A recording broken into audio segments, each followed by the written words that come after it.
ಮಾತಾಡುವಂತಹ reality show ಅಂತಂದ್ರೆ ಅದು big boss ಅಂತಾನೆ ಹೇಳ್ಬಹುದು. ತಮಿಳಲ್ಲಿ ಒಂದು ಸೀನ್ ನಡೆದಿದೆ, ತಾವೆಲ್ಲರೂ ಅದನ್ನು ನೋಡಿರ್ತೀರಾ ಅಂತ ನಾನು ಅನ್ಕೊಳ್ತೀನಿ. ಗೇಮ್ ಅಂದಮೇಲೆ ಸೋಲು ಗೆಲುವು ಇದಿದೆ, ಬಟ್ ಮಾನವೀಯತೆ ಅನ್ನೋದು ಬಹಳ ಬಹಳ ಬಹಳ ಮುಖ್ಯ ಆಗುತ್ತೆ. ವಿಜಯ್ ಸರ್ ಅವರು 2 ರೆಡ್ ಕಾರ್ಡ್ ಅನ್ನ ತೋರಿಸ್ತಾರೆ. ಹಾಯ್ ಎಲ್ಲರಿಗೂ ನಮಸ್ಕಾರ, ನೀವು ನೋಡ್ತಿದ್ದೀರಾ ಸ್ಪೀಡ್ ಪ್ಲಸ್ ಕರ್ನಾಟಕ. ನಾನು ಪ್ರಿಯಾ ಸೋಮೇಶ್. ಇತ್ತೀಚಿನ ದಿನಗಳಲ್ಲಿ ನಾವೆಲ್ಲ ಮಾತಾಡ್ತಿರುವಂತಹ ಒಂದು ರಿಯಾಲಿಟಿ ಶೋ ಅಂತಂದರೆ ಅದು ಬಿಗ್ ಬಾಸ್ ಅಂತಲೇ ಹೇಳ್ಬಹುದು. ಕನ್ನಡದಲ್ಲಿ ಹೆಂಗೆ ಬಿಗ್ ಬಾಸ್ ಬರುತ್ತೋ ಹಾಗೆ ತೆಲುಗು ಆಗಿರಬಹುದು, ಮಲಯಾಳಂ ಆಗಿರಬಹುದು, ತಮಿಳ್ ಆಗಿರಬಹುದು, ಹಿಂದಿ ಆಗಿರ್ಬೋದು, ಎಲ್ಲ ಭಾಷೆಗಳಲ್ಲೂ ಬಿಗ್ ಬಾಸ್ ಬರುತ್ತೆ. ತಮಿಳಲ್ಲಿ ಒಂದು ಸೀನ್ ನಡೆದಿದೆ, ತಾವೆಲ್ಲರೂ ಅದನ್ನು ನೋಡಿರ್ತೀರಾ ಅಂತ ನಾನು ಅಂದ್ಕೊಳ್ತೀನಿ. ಫುಲ್ ಮೈಯೆಲ್ಲ ಒಂದ್ಸಲ ಗೂಸ್ ಬಂಪ್ಸ್ ಬಂದಂಗೆ ಆಗ್ಬಿಡ್ತು ಆ ಒಂದು ಸೀನಲ್ಲಿ. ಬಟ್ ಅದಕ್ಕಿಂತ ಮುಂಚೆ ಹೇಳೋದಾದರೆ, ಈ ಒಂದಷ್ಟು ಜನರಿಗೆ ಈ ಗೆಲ್ಲಬೇಕು ಅನ್ನೋ ಹಠದಲ್ಲಿ ಸಂಬಂಧಗಳನ್ನ ಕಳ್ಕೊಳ್ಳೋದಾಗಿರಬಹುದು, ಮಾನವೀಯತೆನ ಇಲ್ಲ ಅನ್ನೋ ಥರ ತೋರಿಸ್ಕೊಳ್ಳೋದಾಗಿರಬಹುದು, ಇತ್ತೀಚಿನ ದಿನಗಳಲ್ಲಿ ಭಾಳ ನಡೀತಿದೆ. ಅಟ್ಲೀಸ್ಟ್ ಬಿಡು, ಕ್ಯಾಮ್ರಾ ಮುಂದೆನಾದರೂ ಇದೆಲ್ಲ ಇಲ್ಲ ಅನ್ನೋ ಥರ ನಡ್ಕೊತಾರೇನೋ, ಎಷ್ಟೇ ಕೆಟ್ಟವರಾದರೂ ಕೂಡ ಅಟ್ಲೀಸ್ಟ್ ಒಂದಷ್ಟು ಕ್ಯಾಮ್ರಾಗಳಿದೆ ಅಂತಂದರೆ ಕ್ಯಾಮ್ರಾ ಮುಂದೆನಾದರೂ ಅದನ್ನು ನಡ್ಕೊಳ್ತಾರೆ, ನೀಟಾಗಿ ಬಿಹೇವ್ ಮಾಡ್ತಾರೆ ಅಂತ ಅನ್ನೋದಾದರೂ ಅಂತ ಅಂದ್ಕೊಂಡ್ರು ಕೂಡ ಅದು ಕೂಡ ಇಲ್ಲ. ನೋಡಿರ್ತೀರ ನೀವು ಬಿಗ್ ಬಾಸ್ ಮನೇಲಿ ಆ ವಿಡಿಯೋ ನೋಡಿ, ಲಿಟ್ರಲಿ ನನಗೆ ಒಂದು ಕ್ಷಣ ನನ್ನ ಕಣ್ಣಲ್ಲೇ ನೀರು ತುಂಬಿಕೊಳ್ತು. ಅವ್ರಿಗೆ ಎಷ್ಟು ಎಫರ್ಟ್ ಹಾಕಿ ಇಟ್ಕೊಂಡಿದ್ದಾರೆ. ಬಟ್ ಗೇಮ್ ಅಂದಮೇಲೆ ಸೋಲು ಗೆಲುವು ಇದಿದೆ, ಬಟ್ ಮಾನವೀಯತೆ ಅನ್ನೋದು ಬಹಳ ಬಹಳ ಬಹಳ ಮುಖ್ಯ ಆಗುತ್ತೆ. ಒಬ್ಬ ವ್ಯಕ್ತಿಗೆ ಮಾನವೀಯತೆನೇ ಇಲ್ಲ ಅಂತಂದರೆ ಅವ್ನು ಗೆದ್ರೆಷ್ಟು ಸೋತ್ರೆ ಏನು.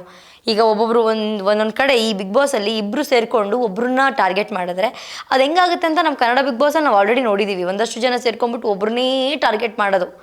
ಎಕ್ಸಾಂಪಲ್ ಡ್ರೋನ್ ಪ್ರತಾಪ್ ಇದ್ದಿದ್ದ ಸೀಸನಲ್ಲಿ ಕಾಗೆ, ಡ್ರೋನ್ ಪ್ರತಾಪ್ ಹಾಗೆ ಹಿಂಗೆ ಅಂತ ಹೇಳಿ ಹೇಳಿ ಹೇಳಿ ಒಂದಷ್ಟು ಜನ ಸೇರಿಕೊಂಡು ಅವನನ್ನ ಅಷ್ಟು ಕುಗ್ಸಿದ್ರು. ಲೈಫಲ್ಲಿ ಹಿಂದೆ ಏನೋ ನಡೆದಿರುತ್ತೆ, ಇವ್ರು ಏನಂದ್ರು ಅನ್ನಿಸ್ಕೋಬೇಕು ಅಂತ ಹೇಳ್ಬಿಟ್ಟು ಆ ವ್ಯಕ್ತಿ ಬಿಗ್ ಬಾಸ್ ಮನೆ ಒಳಗಡೆ ಏನಂದ್ರು ಅನ್ನಿಸ್ಕೊಂಡಿದ್ರು. ಬಟ್ ಬಿಗ್ ಬಾಸ್ ಮನೆಯಿಂದ ಹೋದ್ಮೇಲೆ ತಿರುಗಿ ಉತ್ತರ ಕೊಟ್ಟರು. ಸೊ ಇಲ್ಲೂ ಕೂಡ ಹಂಗೆ ಆಯಿತು. ಒಂದಷ್ಟು ಫೋರ್ಸ್ ಮಾಡಿ ತಳ್ಳೋದು ಓಕೆ, ಬಟ್ ಇಬ್ಬರು ಒಂದು ಹುಡುಗ ಒಂದು ಹುಡುಗಿ ಸೇರ್ಕೊಂಡು ಕಾಲಲ್ಲಿ ಒದ್ದಿ ಕಾರ್ಡೋರ್ ತೆಗೆದು ನಾವು ಹೆಂಗೆ ಬೀಳ್ತಾರೆ ಅಂತ ಎಕ್ಸ್ಪೆಕ್ಟ್ ಮಾಡ್ದಂಗೆ, ಕೆಳಗಡೆ ಏನು ಬೆಡ್ ಇಲ್ಲ ಏನಿಲ್ಲ, ನೆಲನೇ ಇರೋದು, ರಪ್ ಅಂತ ತಳ್ತಾರೆ. ಸೊ ಕೆಳಗಡೆ ಬಿದ್ದ ಮೇಲೆ ತಲೆಯೆಲ್ಲ ಇಟ್ಕೊತಾರೆ, ಒಂದು ನಿಮಿಷ ನೀರೆಲ್ಲ ಹಾಕ್ತಾರೆ, ಆಗಲ್ಲ ಅವರಿಗೆ. ಒಂಥರ ಫ್ರಸ್ಟ್ರೇಷನ್ ಆಗುತ್ತೆ, ಒಂಥರ ತುಂಬ ಒಳಗಡೆ ನೋವನ್ನು ಕಂಟ್ರೋಲ್ ಮಾಡಿದವರಿಗೆ ತುಂಬ ಫ್ರಸ್ಟ್ರೇಷನ್ ಆಗುತ್ತೆ. ಕೂಗಬೇಕು, ಕಿರ್ಚಬೇಕು, ಒಂಥರ ಪ್ರಜ್ಞೆ ತಪ್ಪದಂಗೆ ಆಗುತ್ತೆ ಸಮ್ಟೈಮ್ಸ್. ಅವ್ರಿಗೆ ಹಂಗೆ ಆಗಿತ್ತು. ಅಲ್ಲಿದ್ದವರೆಲ್ಲ ಹೇಳ್ತಿದ್ದಾರೆ, ಕಾರಲ್ಲಿದ್ದವರು, ಬೇಡ ಸುಮ್ಮನೆ ಇರಿ, ನಿಲ್ಲಿಸಿ, ಓ ನೀವೆಲ್ಲ ಮಾಡೋದು ಸರಿ, ನಾನು ಮಾಡೋದೇ ತಪ್ಪು, ಹಾಗೆ ಹಿಂಗೆ ಅಂತ ಹೇಳ್ಬಿಟ್ಟು ತಮಿಳಲ್ಲೇ ಮಾತಾಡ್ತಾ ಜೋರಾಗಿ ಅವ್ರನ್ನ ಕಾಲಲ್ಲಿ ಒದ್ದು ತಳ್ತಾರೆ. ಆದಷ್ಟು ಹಿಂದೆ ಸೀಟಲ್ಲಿ ಇದ್ದವರು ಹಿಡ್ಕೊಳಕ್ಕೆ ಟ್ರೈ ಮಾಡ್ತಾರೆ, ಬಟ್ ಆಗಲ್ಲ, ತಳ್ತಾರೆ. ಬಟ್ ನನಗೆ ಖುಷಿಯಾಗಿದೆ ಏನು ಗೊತ್ತಾ, ಕಾರಲ್ಲಿ ಒಂದಿಬ್ಬರು ಇದ್ದವರು ಇಳಿದು ಹೋಗ್ತಾರೆ. ನಾವು ಈ ಗೇಮಲ್ಲಿ ಸೋಲು ಗೆಲುವು ನೆಕ್ಸ್ಟ್, ಬಟ್ ನಾನು ಮಾನವೀಯತೆ ದೃಷ್ಟಿ ಇದೆಯಲ್ಲ, ಅವ್ರಿಗೇನೋ ಆದಾಗ ಎದ್ದೋಗ್ಬೇಕು ಅನ್ನೋದು ಅದು ರಿಯಲಿ ಅಪ್ರಿಷಿಯೇಟ್ ಮಾಡುವಂತಹ ವಿಷಯ. ಪಟ್ ಅಂತ ಇಬ್ಬರು ಕೂಡ ಎದ್ದು ಕೆಳಗಡೆ ಹೋಗಿ ಅವರಿಗೆ ನೀರು ಚುಮುಕ್ಸೋದಾಗಿರಬಹುದು, ನೀರು ಕುಡಿಸೋದಾಗಿರಬಹುದು, ಅವ್ರನ್ನ ಎತ್ಕೊಂಡು ಬಿಗ್ ಬಾಸ್ ಮನೆ ಒಳಗಡೆ ಹೋಗ್ತಾರೆ. ಅದ್ರ ರಿಯಾಕ್ಷನ್ ನೆಕ್ಸ್ಟ್ ಹೆಂಗಾಯಿತು ಅಂತಂದರೆ ಇನ್ನೇನು ಹೇಳದೆ ಬೇಡ. ವಿಜಯ್ ಸರ್ ಅವರು 2 ರೆಡ್ ಕಾರ್ಡನ್ನು ತೋರಿಸ್ತಾರೆ. ಈ ಕ್ಷಣ ಇವರಿಬ್ಬರು ಹೊರಗಡೆ ಹೋಗಬೇಕು ಆ ಥರ. ಇದು ನಾರ್ಮಲಾಗಿ ಬಿಗ್ ಬಾಸ್ ಮನೇಲಿ ಈ ಥರ ನಡೆದೇ ಇರಲಿಲ್ಲ. ಈ ಬಿಗ್ ಬಾಸ್ ಮನೆಯಿಂದ ಆನ್ ಸ್ಪಾಟ್ ಹೊರಗಡೆ ಹಾಕೋದನ್ನ ನೋಡಿದ್ವಿ. ಈ ರೆಡ್ ಕಲರ್ ಕಾರ್ಡನ್ನ ತೋರಿಸಿ ಹೊರಗಡೆ ಹಾಕಿದ್ದು ಇದು ಹಿಸ್ಟ್ರಿ ಅಂತಲೇ ಹೇಳ್ಬಹುದು. ಬಟ್ ಅವರಿಗೆ ಅದಕ್ಕಿಂತ ಒಂದು ಸ್ವಲ್ಪ ಉಗಿಸ್ಬೇಕಾಗಿತ್ತು. ಬಟ್ ಅಲ್ಲಿದ್ದವ್ರದ್ದೆಲ್ಲ ನೀವು ಇದು ನೋಡಬೇಕಾಗಿತ್ತು, ಎಕ್ಸ್ಪ್ರೆಷನು. ಎದ್ದು ನಿಂತ್ಕೊಂಡು ಫುಲ್ ಚಪ್ಪಾಳೆ ಎಲ್ಲ ಹೊಡೆದು ಬಿಡ್ತಾರೆ ವಿಜಯ್ ಸರ್ ಅವರು. ಅಂದರೆ ಬಿಗ್ ಬಾಸ್ ಇಡೀ ತಂಡ ತಗೊಂಡಿದ್ದಂತಹ ನಿರ್ಧಾರಕ್ಕೆ ಅಲ್ಲಿ ಎಲ್ರಿಗೂ ಕೂಡ ಒಪ್ಪಿಗೆ ಇತ್ತು.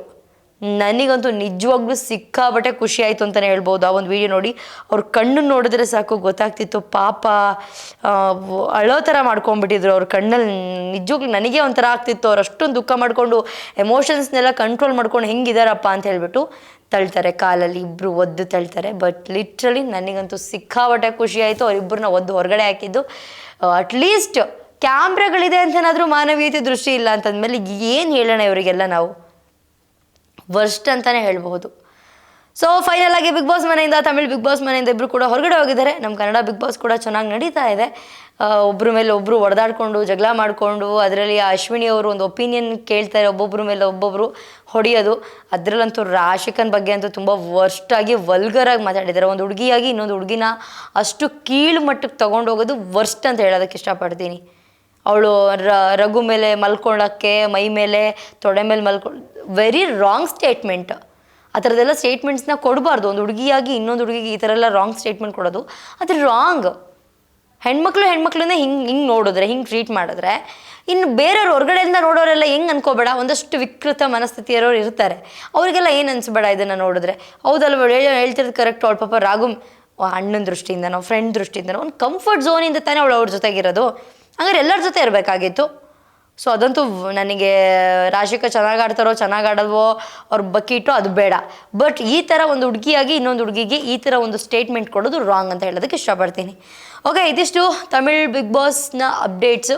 ಬಟ್ ಲಿಟ್ರಲಿ ನಂಗೆ ಸಿಕ್ಕಾಬಟ್ಟೆ ಖುಷಿ ಆಯಿತು. ಎಲ್ಲರೂ ಕೂಡ ಖುಷಿ ಪಟ್ಟಿದ್ದಾರೆ ಆ ವಿಡಿಯೋ ನೋಡಿ. ಯಪ್ಪ, ಅಲ್ಲಿದ್ದಿದ್ದು ಆಡಿಯನ್ಸ್ ಎಲ್ಲ ಸಿಕ್ಕಾಬಟ್ಟೆ ಜೋಶಾಗಿ ಚಪ್ಪಾಳೆ ಹೊಡೆದಿದ್ದಾರೆ. ಅದನ್ನಂತೂ ನನಗೆ ವಿಡಿಯೋ ನೋಡ್ದಂಗೆ ಫುಲ್ ಖುಷಿ ಆಯ್ತು. ನನಗೆ ಆಗಬೇಕಾಗಿತ್ತು, ಇದು ಮಾಡಬೇಕಾಗಿತ್ತು.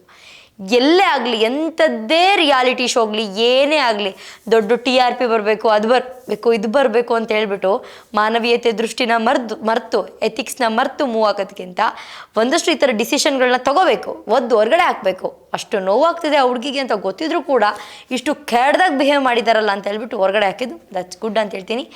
ನನಗಂತೂ ಸಿಕ್ಕಾಬಟ್ಟೆ ಖುಷಿ ಆಯಿತು. ನೀವೇನಾದರೂ ಆ ವಿಡಿಯೋ ನೋಡಿದರೆ ನಿಮಗೇನು ಅನ್ನಿಸ್ತು, ನಿಮ್ಮ ಅನಿಸಿಕೆ ಅಭಿಪ್ರಾಯವನ್ನು ಕಮೆಂಟ್ ಸೆಕ್ಷನಲ್ಲಿ ತಿಳಿಸಿ ಅಂತ ಹೇಳ್ತಾ, ಇದಾಗಿತ್ತು ಇವತ್ತಿನ ವಿಶೇಷ.